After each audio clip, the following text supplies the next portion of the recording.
Now, when an automaker claims to strive for the best or nothing, it truly says a lot about their vehicles, their brand, and their attention to detail. And this 2013 Mercedes-Benz GL450 does not disappoint. Hi, I'm Mark Boyagis with IHS Automotive, and we're here taking a look at the 2013 Mercedes-Benz GL450. And for the luxury SUV segment, we truly feel that this is one of, if not the best option to invest in. Now, the number of technologies on this vehicle is almost too much to list. From the adaptive driver assistance sensors like radar, camera, ultrasonic, which makes this car almost impossible to crash, to the embedded technologies on the inside, like the Bang & Olufsen surround sound system or the embedded data plan with Mercedes-Benz mbrace and Mercedes-Benz apps. Let's look into a little bit more detail some of these particular features and show you just how good this Mercedes-Benz GL really is. Inside the GL, the luxury obviously is apparent with all of the nice materials, the display, the controllers, and all the technology. The things that they improved for 2013 are pretty self-evident. They've increased the display capability in the center cluster, and they've added the command rotary control knob for remote or disassociated control of the system. And I think that that's a pretty good improvement, but the problem is it's still a 7-inch screen. This is incredibly low for the segment. You look at Dodge Dart, Ford Focus, these are compact economy cars that have larger displays than this Mercedes-Benz GL. Other than the display, I think they really have hit this system on the mark. The other thing that I don't like as much, it offers voice recognition, which is a good thing. Obviously, in this day and age, that's kind of what you need to do in order to compete at all. Problem is, it's not very conversational, and some of the functionality trips you up from time to time. You have to be in navigation to say navigation commands, or in phone to say phone commands. There's not any flattened syntax functionality.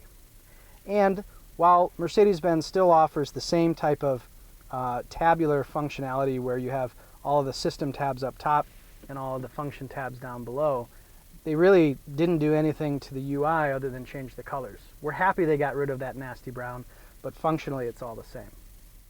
Now, in terms of connectivity, the new Mercedes-Benz GL has got a lot going for it.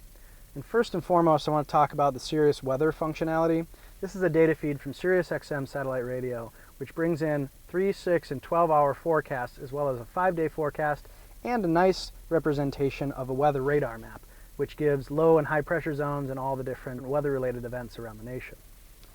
However, one of the other functions of this system is the in-vehicle data plan. And this gives access to Mercedes-Benz apps, as well as an internet browser function. Now, interestingly enough, while we had the car, the internet browser function never worked properly. For some reason or another, Mercedes-Benz couldn't figure it out, neither could we. However, the Mercedes-Benz apps function did work. All right. Mercedes-Benz apps. Here's what you get at this point. Google local search, news, which you can filter between science, business, tech, sports, that sort of stuff. Yelp, which obviously gives you local POI reviews, a download routes functionality, and then Facebook. Let's check out Facebook. So places, friends, wall, events, you can change your status. The nice thing about changing your status is it'll bring in information about where you're going. If you're navigating to Minneapolis, it'll say, I'm currently on my way to Minneapolis, and it'll bring in some of that cool data. You know, you can check into places, local places where you go, restaurants, events, that sort of thing. Now, one other key technology for this vehicle is the Bang & Olufsen Beosound surround sound system. 14 speakers, 1,200 watts, and a slew of specific audio and acoustic technologies that Bang & Olufsen offers in only the most premium of sound systems. Here's the big caveat though. Only a few types of audio source will actually give you this surround sound capability. Plug in an iPod, listen to HD radio, it'll sound good, but it won't sound anything like what you will get with a DVD. And that's the problem, is DVD audio is now almost all defunct, and you need to find this kind of technology, this kind of high bandwidth lossless audio to really experience the Bang & Olufsen surround. Now, this vehicle is large and in charge, but what Mercedes has done is put a whole bunch of cameras around it to enable an easier parking experience, because clearly it's going to be difficult in a tight spot.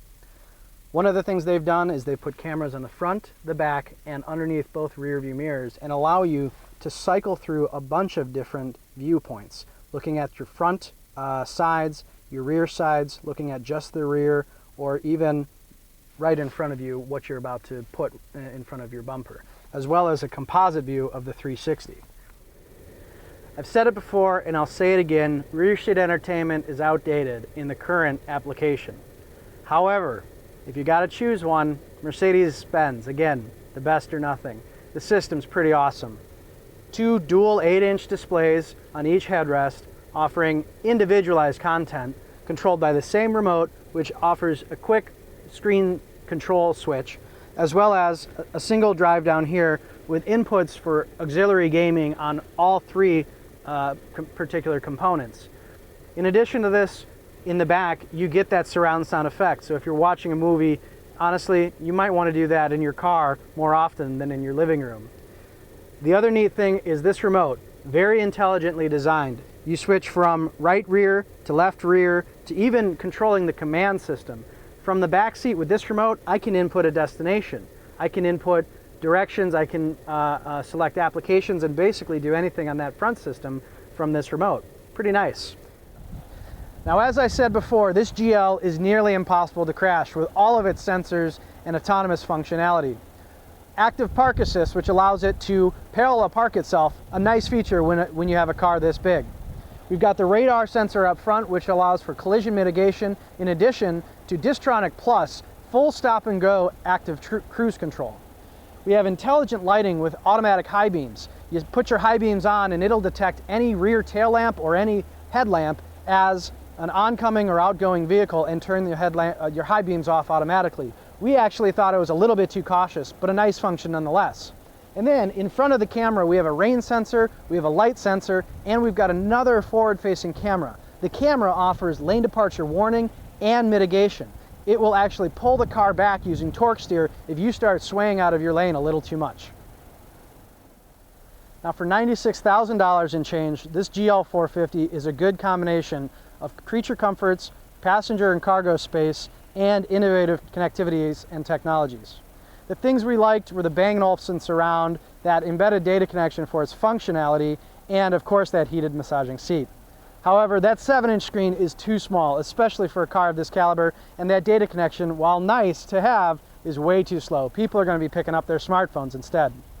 For more on this and other IHS Automotive reviews, go to ihs.com/automotive.